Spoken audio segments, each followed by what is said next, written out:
was standing shameful in the courtroom, surrounded by demons on my left and the angels on my right.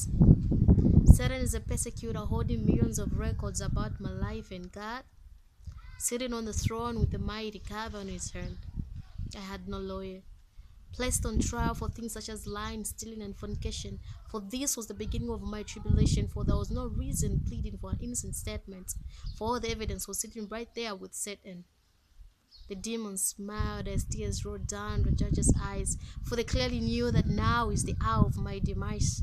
But wait, in came a light shining so bright that the demons smiling suddenly jumped with fright, and the man that walked in that night was none other than Jesus Christ.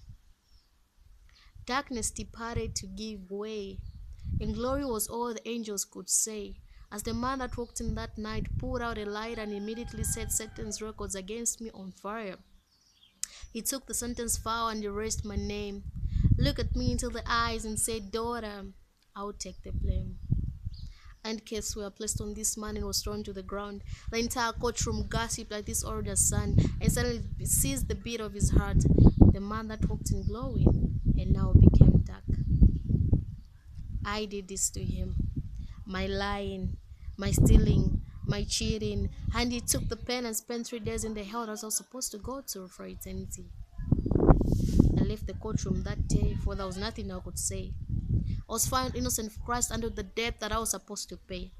This love is more than you can give to your boyfriend, girlfriend, husband, wife. This man died for me. I owe him my life. Even though my life is not at all worth it, how could you ever trade profit for perfect? You see, I gave my life to Christ and suddenly pick up a mob.